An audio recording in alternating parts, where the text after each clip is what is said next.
Social media creators aren't just inspiring vacation trips anymore, they're shaping bookings.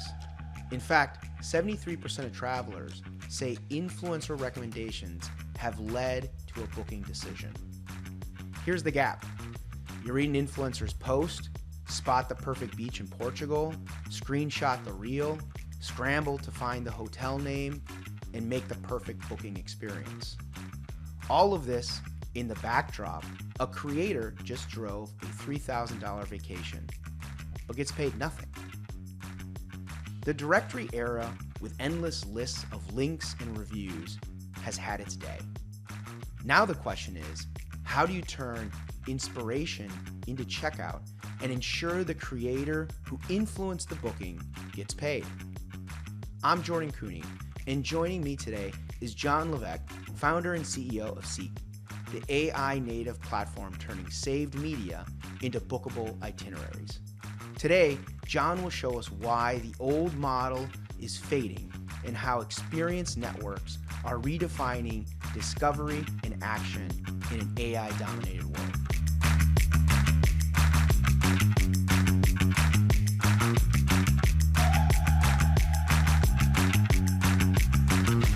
John, welcome to the Voices of Search podcast. Jordan, thanks so much for having me. Happy to be here.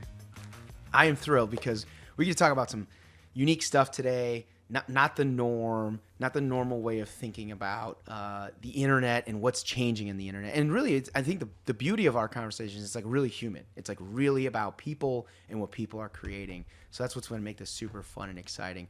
But before we dive too far into this, give me a little bit about your background.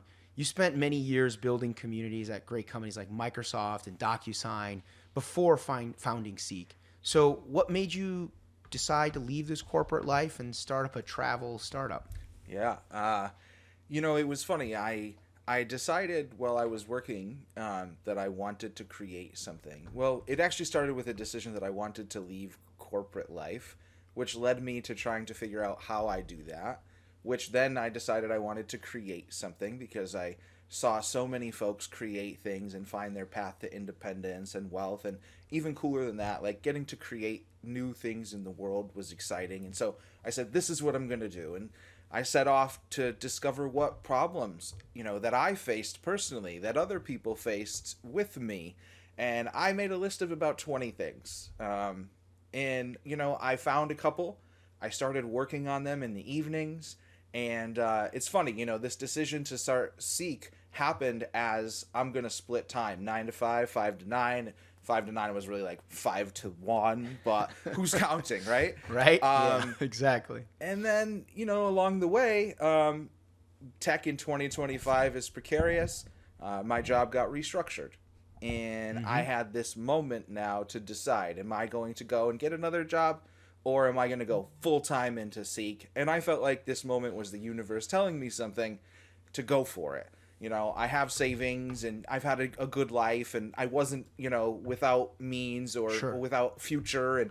And so I decided I'm going to risk some of it and I'm going to try it. And so that's really where the decision point kind of happened was, a Sparta kick off the cliff a little bit.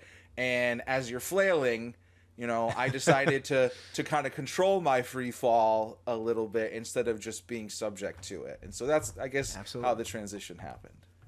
I love it. But I mean, at some of these big companies, you probably learn some things that are helping you build this startup. Give us a couple like good capabilities that you took away from your time at Microsoft and DocuSign.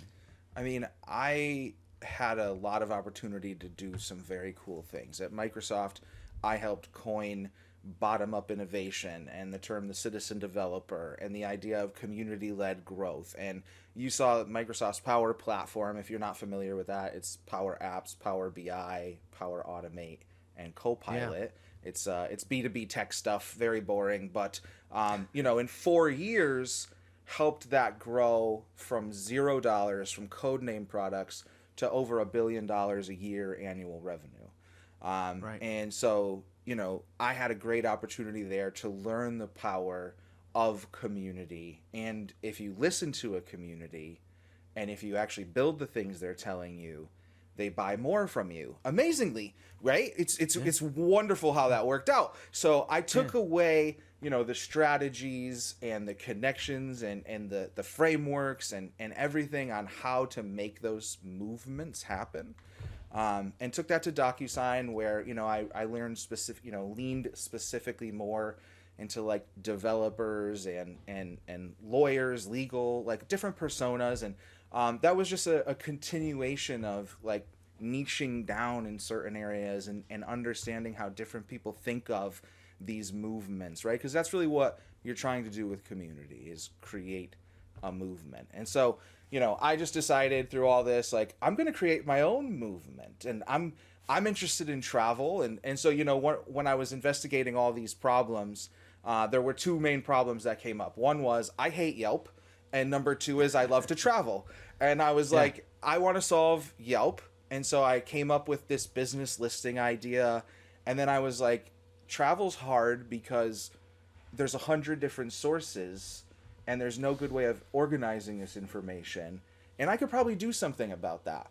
And so that's really where I leaned into, both of this. How do I help small businesses and mom and pop restaurants with amazing recipes get traction in this world of pay for play? And also, how do I help travel creators like monetize the knowledge and experience that they're just sharing willy-nilly that others are vacuuming up the value of? And I decided these were the problems that I could take on. And this is really where, I went from what am I going to solve to I'm definitely going to solve this to, oh my, I'm now full-time solving this. Yeah, absolutely.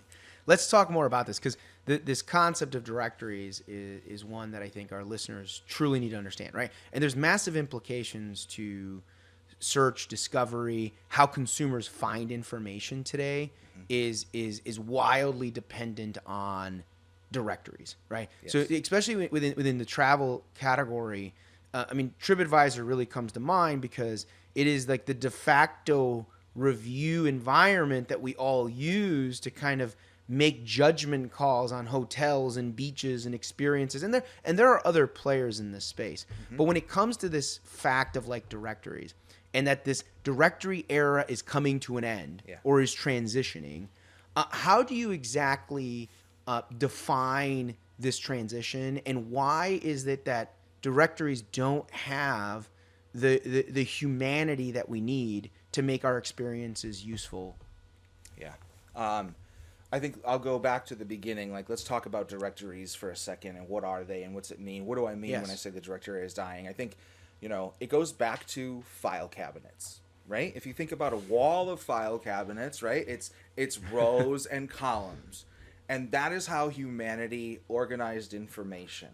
And then we translated that for computers, and we built rows and tables. That's what a database is, right? That's how we write code, right? It's all just lines. It's all, right? And so we organize all of our information into directories. And now if we think of the modern day, you think of a Yelp listing, a Google listing, a TripAdvisor listing, right? It's just rows and tables. Like, search flights. Okay, well, this column of flights contains these providers, and then these rows contain all of the information that they make available. And all we're doing is just sharing directories in new ways. And now we have algorithms on top of directories, and now we're adding AI on top of algorithms on top of directories. I was just going to ask about the AI on all of these things. And so I think that what I foresee is, as the world opens up this one potential angle of AI, which continues the path, AI on algorithms on directories, that is one path. I think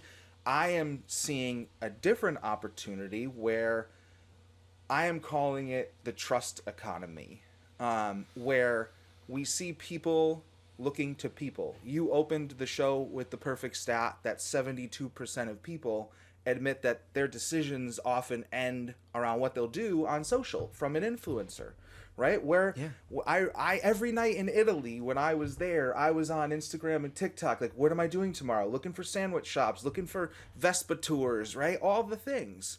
This, I believe, is how we actually are meant to search and to find. And it goes back, again, let's go way back. And why do I believe this? Because I believe that there was a time where humanity traded information one-to-one, face-to-face, across a fence, across a table, across a Right. fire, right?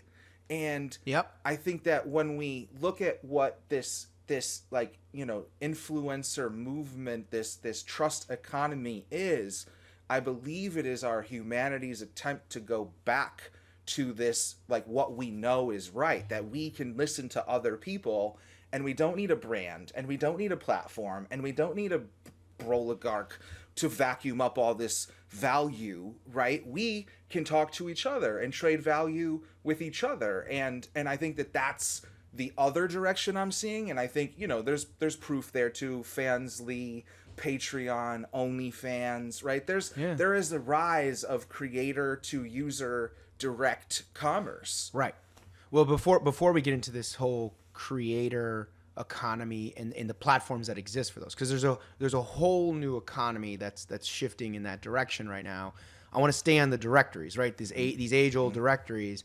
Not to pick on Trip more, but let's stay centered there, because what's happened over the last decade or half decade where the trust or the utility of what these directories provided has diminished, right? Yeah. Is the review still as valuable as the review once was 10 years ago?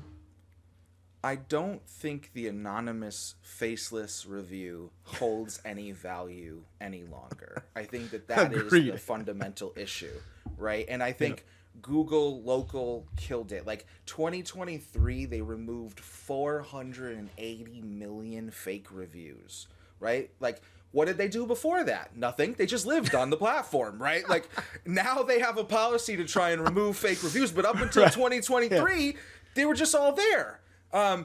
Amazon, same thing, a pandemic of sorts of fake reviews, right? I think that we now understand bot farms and click farms and review farms and all this stuff, right? And so TripAdvisor, I think, has other problems. I think it's in the same category as Yelp, where its utility peaked in like 2012 or 2015 tops, right? And now we've just been living in these things because they're de facto. But it's not because we trust them. It's not because we value them. It's because it's what we have. And so I think, like, you go to TripAdvisor, right? And like, what's the number one item? Someone who paid. What's the number two item? Someone who paid. What's the number three item? Someone who paid. You get to like 5, 6, 7, and it might be something that's really well rated, right? But and that's, here's the real problem. Here's the real problem. And I think it's, if you don't understand it and if you haven't been able to put words to it, I think that this is, what I am seeing and why I'm building something different, because I think people are feeling like they understand that the value is not in the platform, right? Google local, Yelp, TripAdvisor, all these things, there's no incentive for you to get the best experience. There is only incentive for you to see multiple experiences, right? And so sponsored listings and reach, right? This is a zero-sum game for everyone, because the business has to pay a fortune to own their keyword to attempt to maximize reach. But are they the thing that the consumer really wanted in the moment? No. So half the time they're paying for nothing. The consumer, on the other hand, really wants a certain experience and is getting blasted with bullshit because people paid to get in front of them, right? So the incentive is just, it's a mismatch for the user and for the platform, and we're just stuck. And so I don't know if people have the words for that yet, but I do believe everyone is feeling that already. Agree. And so let's transition this to the concept at hand, which is experience networks. Right. And you brought up Patreon earlier, and there's a variety of different experience networks that are out there. And I'm curious to get your point of view on what makes them different. Help our listeners also understand what is an experience network and how does an experience network differ from a directory? Yeah. And then what are the unit economics? Because you just made it really clear. These directories in the directory model is predominantly based off of an advertising ecosystem. Mm-hmm. I pay you money. You make me more visible, I get more clients or more customers or more people walking into my store, whatever it might be. But what's really uniquely different about these experience networks is that exchange of money is totally different. And the middleman is almost bypassed in them. So tell us more about what are these experience networks? How do they differ from these directories? And then let's talk dollars and cents about what makes them tick. Yeah. So I think if we look at like a traditional platform, like, Instagram is a social network, TripAdvisor is an experience and discovery platform. I think the experience network lives somewhere right in the middle of those two things. And so I want to speak real quick to, Patreon, OnlyFans, Fansly. I think that these are creator marketplaces, and they are a step. They were the first step, and I believe that they will evolve as well. And I think the true difference between an experience network and a creator monetization platform is the tangible outcome. And so an experience network, I think, I think there's going to be a few more that rise up very fast. And I keep talking about another one because I actually don't care. I think there's going to be one that comes up with shopping very fast. As soon as like Seek takes off, like for clothing, right? Imagine if you could just throw your favorite creator's video into an AI and it could like tell you everything they're wearing in the video and where to buy it and where to get it for the cheapest price. Like, there's a lot of opportunity there, and I think that that's an experience network because at the end I'm getting something tangible. Now, Patreon, Fansly, OnlyFans, a lot of these are like, OnlyFans sells digital sex. You don't get to touch the person, you just view the person. Patreon sells software a lot of the time. Like, people create niche software or mods or art or things, and they sell like digital access. Fansly, kind of similar, somewhere in between. And so I think the next evolution of the experience network is really like this tangible piece. And so where I think that I see Seek fitting in and how I believe it's like the first experience network is because the gap we see right now exists between, like you said at the start, inspiration. I saw this thing on social, I want to do this thing. And then like actual booking, right? Action. And so inspiration and action are very disconnected.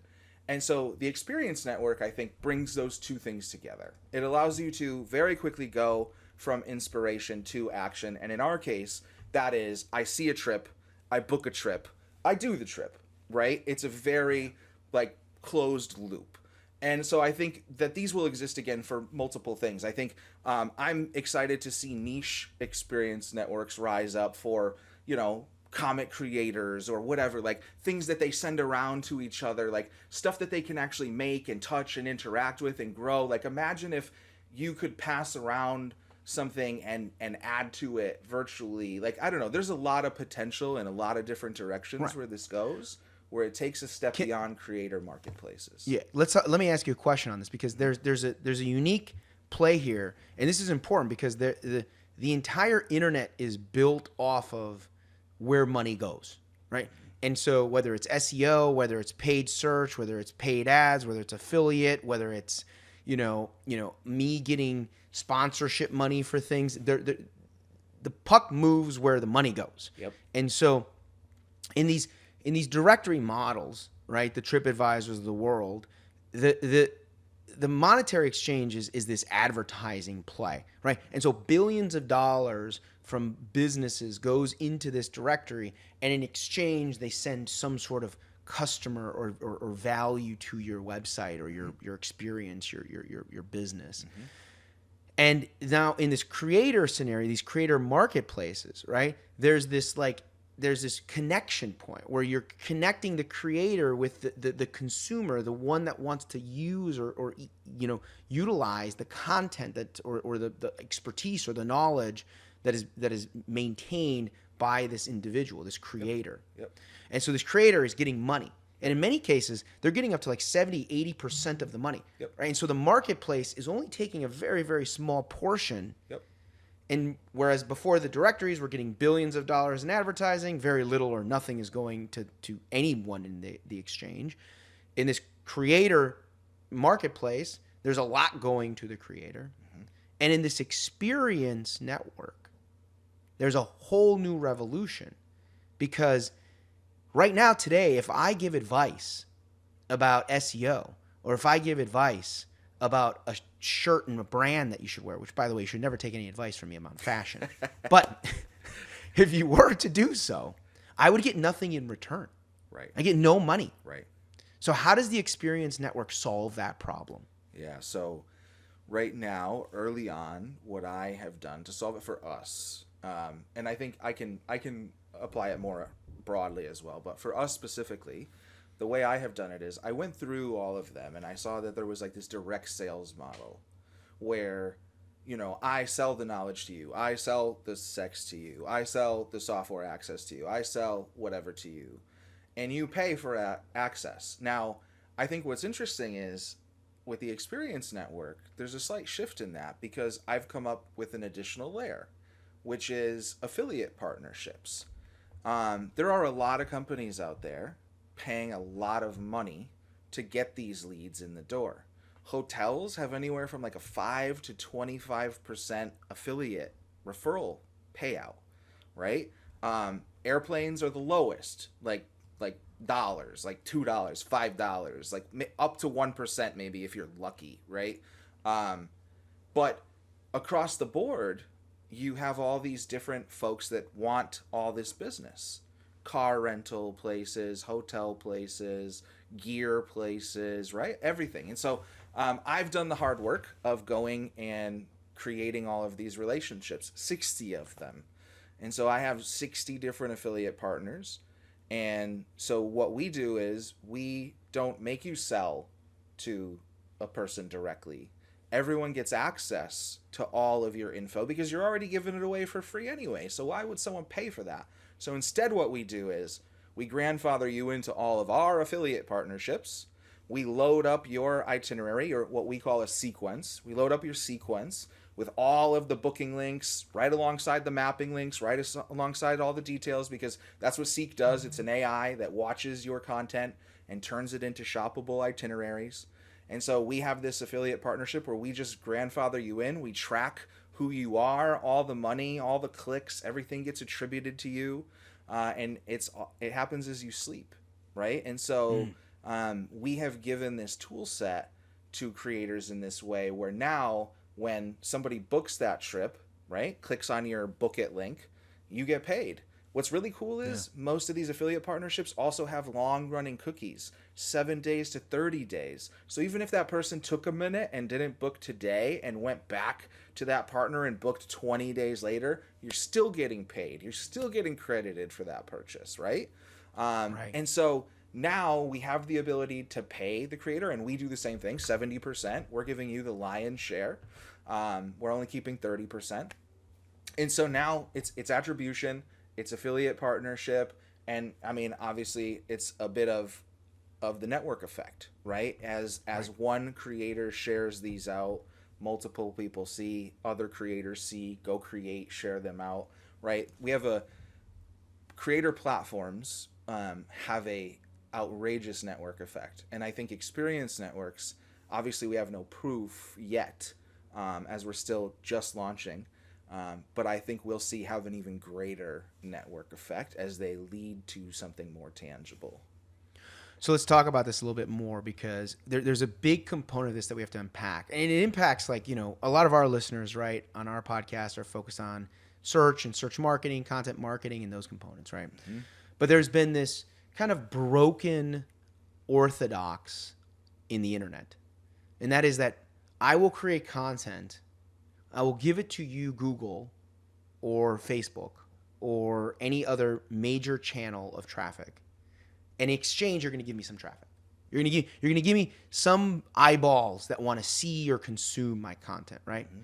So let's take your business with Seek, and like, I'm a traveler, avid traveler. I create content. And in exchange for my content, I want to get eyeballs on my website. I want to get an audience. I want to grow my community of followers, mm-hmm. and reach people, mm-hmm. right? But that is fundamentally broken right now because nobody's clicking on anything anymore, right? AI has transcended the entire clickable rankings that happen not only in Google, but I'd even argue in social media platforms. AI has influenced the way that we even serve content there to make it more of a response-based experience versus a ranking-based experience where we had choice to pick something. Mm-hmm. In an experience network, there's a huge transfer here, though, because you're basically putting the power back in the people that create content, right? And so what my major question around this is, it seems like the entire discovery process for people has been broken. And how are you changing this now for the travel experience industry? And why should travel experts who create content trust this network over other ways of reaching their audience online? Yeah. I think the coolest thing is I'm not asking anyone to replace anything. Everything we're doing is additive. And I think we're filling in gaps that have never been able to be filled in before, right? Because if we think about it, like all the affiliate partnerships that I was able to negotiate were because I have a platform, and a platform will have X amount of users. I personally have a lot of followers, right? Not a lot. Like, you know, some people have a lot. I have a few followers. What inevitably happens for most of these creators when they go to try and monetize is they're told they're not big enough. They're not wide enough. They don't have enough audience. They don't qualify for these programs. So that's problem one. Problem two is that right now they're not incentivized with views, right? Even like TikTok creator program, $1,000 per 1,000,000 views. Also, like, your videos have to qualify correctly. So they have a bunch of loopholes. So you never make the $1,000 for the 1,000,000 views ever. So all these programs, right, are not incentivized to help creators in this way. And so I think it's really cool because there's like 4 main benefits that we give them, right? One is the AI layer that translates the data into something shoppable. The shoppable piece is made possible in part by the second point, which is the affiliate layer. And then to your main point of like, these people are not allowed to build a business, right? They are content engines for the platforms to vacuum up the value from. So the other cool thing I'm doing is we have OAuth to all the other platforms. So like, you already made a bunch of TikTok videos. You already made a bunch of Instagram videos. You already made a bunch of YouTube shorts. You don't have to make them again or upload them again. Just connect to Seek and tell us which ones you want to use. Our AI does all that for you, right? Plugs in everything I just said. And then here's the coolest part, right? The final piece is you get to own your audience. So like, if you booked from me, right, I would get your name and email address so that I could then contact you further and say, hey, dude, so glad you took my New York City trip. Hope you enjoyed it. I have 3 new trips coming out next month. I'd love to keep you informed. Subscribe to my newsletter. Let me, right? And like, and now I, as a travel creator, am not only able to monetize, but I'm able to build a business on my terms. I'm able to think about what else I want to do. I'm able to think about how else I want to market to you. I have direct control of my audience. And so there's a lot of value that I believe we're producing that creators are not able to get elsewhere, that we are pulling out of the system in various ways and giving them access to transparently, and in a way that I think not a lot of people are or are willing to, because it goes against so many of their business models. It does. And that's what's unique about this entire effort, is that it's contrary to most other business models. When we think about maybe the most contrarian of those business models, I always think about SEO, right? Selfishly, it's the industry that I'm in, but it's an important one because it fundamentally is a function of doing certain types of work to gain or create more traction from unpaid forms of traffic. Yes. Right? Yes. And so organic traffic in and of itself has to fundamentally be one of the most critical assets that your creators want to have, right? Yes. Your travel creators have to create organic visibility in order for them to actually make any of those links, make that entire network work in their advantage. Yes. How are you thinking about the organic landscape? How are you helping creators? Because these are travel experts, right? These are individuals on the road. Yes. They're not web marketing experts. Yeah. How do you help them get that journey going and get that kind of traction online? So the 5th benefit that I did not mention yet is that when you take a video from TikTok and run it through the Seek AI, what happens is we create you a beautiful, I can send you a couple links so you can check them out, a beautiful SEO optimized out of the factory webpage.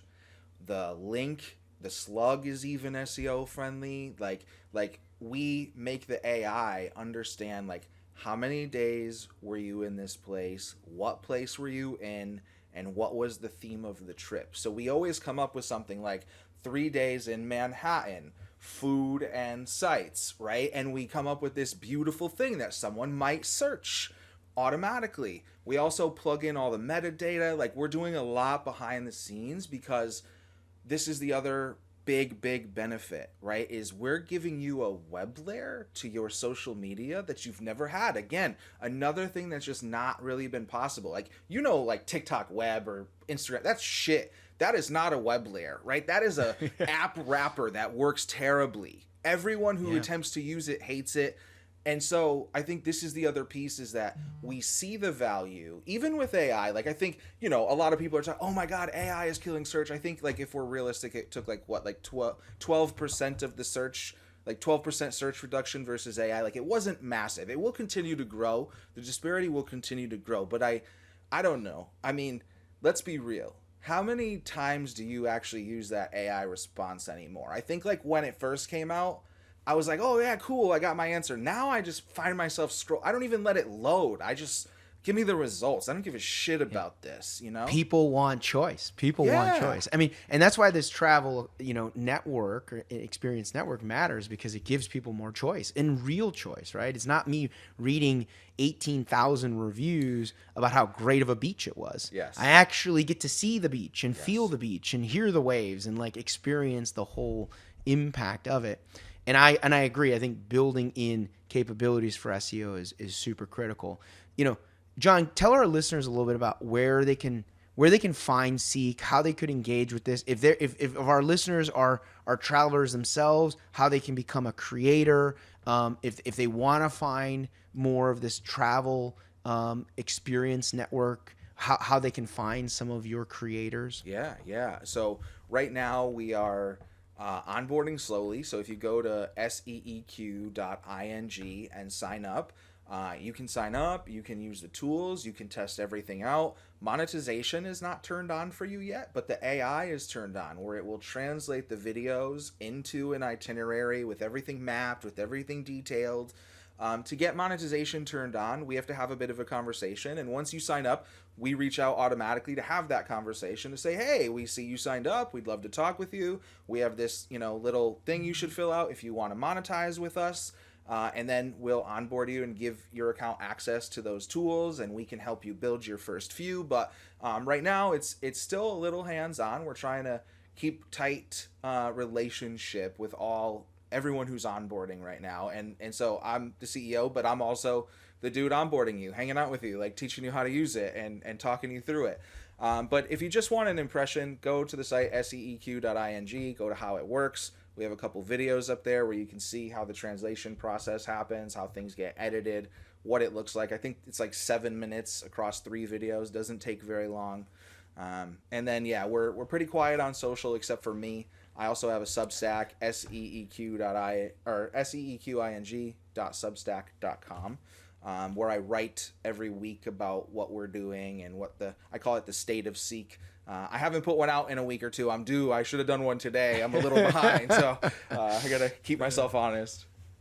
Awesome. All right. Love it, John. Let's dive into our lightning round. Okay. Where we're going to ask you a bunch of discovery-related questions on this week's topic, which is the end of this directory era. Okay. All right. Are you ready? Ready. All right. Awesome. So let's go through mistake replay. What's the biggest mistake you've seen in community building that you'd never want to repeat? Community built around a singular personality. It goes farther faster, but it doesn't last as long. Community built around the spirit of the community lasts much longer, but it takes a lot longer to build. And so I definitely learned that lesson a couple of times, built a couple communities around like my personality.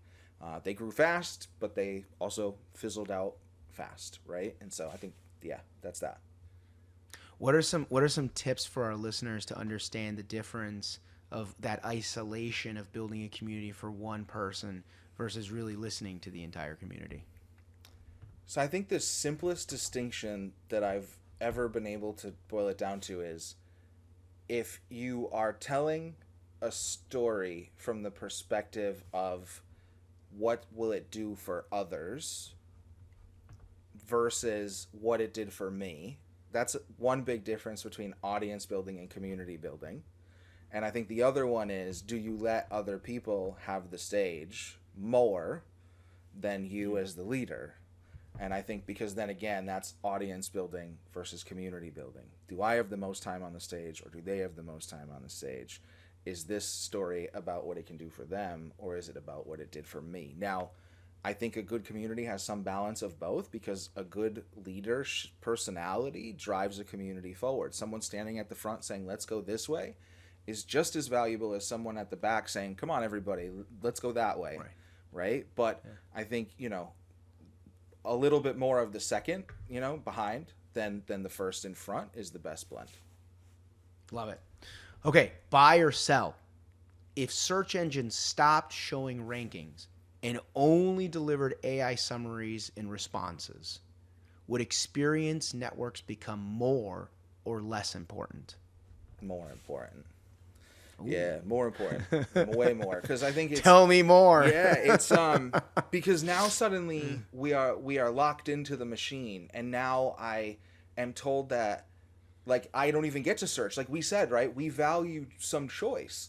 Too much choice is overload. No choice feels restrictive. And so I think if it only gives you the AI summary, then I think experience networks become way more important, because I think people draw even harder back to that feeling of, I want to talk to someone across the fence, and we use the digital medium that we have to do it.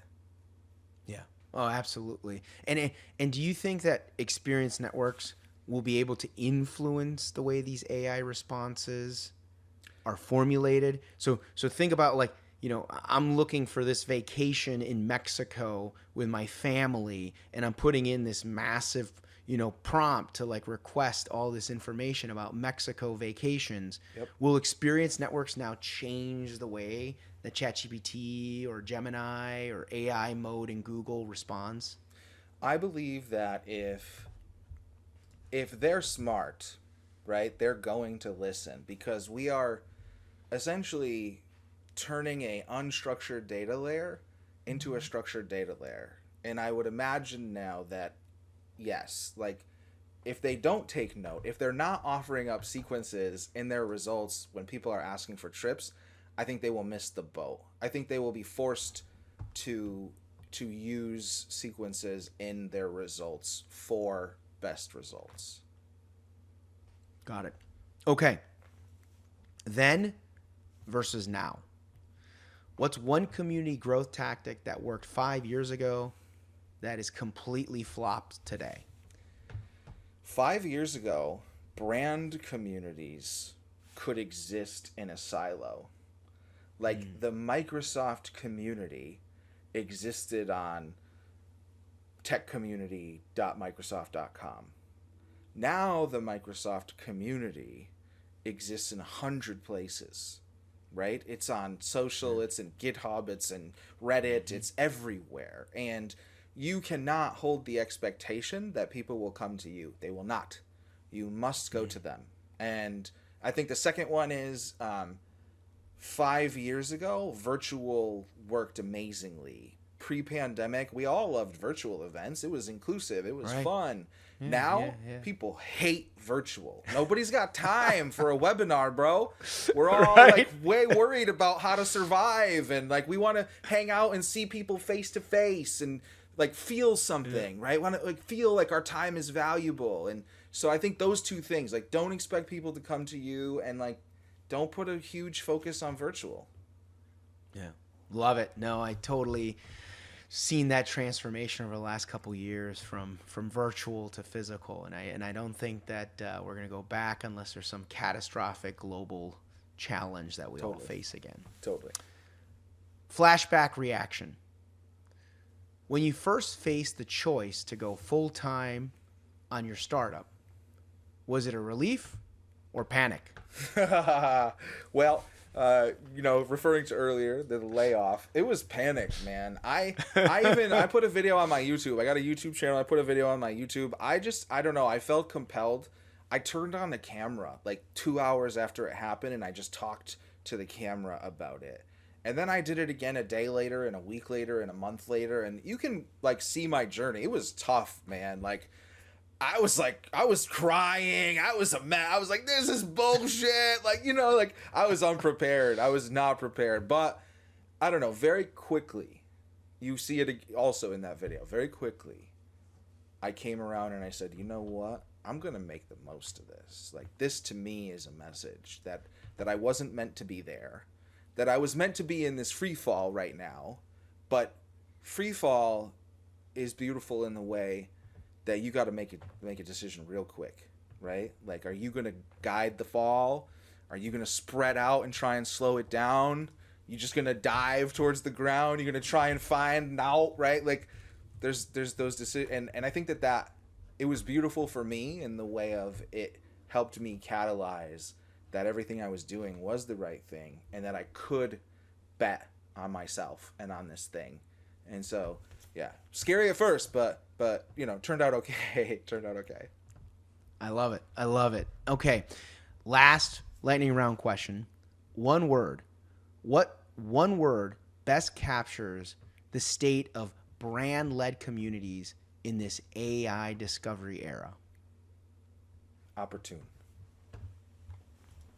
Tell me more. Tell me more about opportunity. What is the opportunity that we now have when everything's rewritten by AI and there's more AI content than human content? Like, are the humans dead here? What's going on? No, I think quite the opposite. I think now more than ever, brand, as I see it, is one of the final moats, right? Like, and what I mean by that is when AI can produce the same level of copy for everyone, when it can produce the same level of ad for everyone, when all the tools equalize everything that we do in the function, I do think what remains is sorry, what's the word I'm looking for right now? What remains is like the essence of the brand, of the being, of the message, right? And if you're full of shit, it very clearly comes through because now like, oh, well, the tooling is the same. And so any edge you had is gone. And so does your message still inspire? Does it still make someone feel something, right? Is authenticity there? And so I think that's what I mean is I think there's a real opportunity for people with something to say. Because so many people suddenly sound the same because they're fleshy like intermediaries for the AI, right? They put some shit in, the AI spits it out, they just copy and paste it, right? They're just a flesh bag intermediate for the AI. So anyone who's not that, anyone who's still writing for themselves, anyone who's still brave enough to speak something different, anyone who has a unique perspective, unique experience, I think it becomes way more valuable now. And I think that I'm attempting to make that so, right? I believe that people's experience has a value. I believe that when someone travels somewhere and wanders a neighborhood and finds a lovely little restaurant, there's this beautiful thing that can happen where they can introduce that to other people so that other people can experience that food and that culture but then also like that little restaurant that is on some side street that might not be known about suddenly can have new life and new opportunity because some influencer came in and said this fucking food is amazing and everyone should come here, right? And suddenly their wait list is blown up, right? And suddenly everything changed now. And then the third piece, that creator gets paid because they did that. The value that they produce for that restaurant, they get some of it, hopefully, right? And so all these mechanisms, like that's what I'm trying to create. And I hope that there are others who see that there is a whole wave of people trying to create this weird AI future where the machines replace us. I am trying to create something different. I'm not trying to merge with a machine to make myself superhuman. I don't want to compete with it. Instead, I want to use it to make tools to enhance being human. I want it to help me find the best sandwich in Italy, right? Like that to me is the best use of AI. It's not replacing me at my job. It's not letting it make the art right? It's like, how do I help it push me as a human further into being fucking human? Right. Love it. And that wraps up this episode of the Voices Search podcast. A huge thank you to John Levesque, CEO of Seek, for joining us. If you'd like to contact John, you can find a link to his LinkedIn profile in our show notes or on thevoicesofsearch.com. You can also visit his website, seek, seeq.ing. If you haven't subscribed yet and would like a daily stream of SEO and content marketing knowledge in your podcast feed, hit the subscribe button in your podcast app or on YouTube, and we'll be back in your feed every week. Okay, that's all for today, but until next time, remember, the answers are always in the data.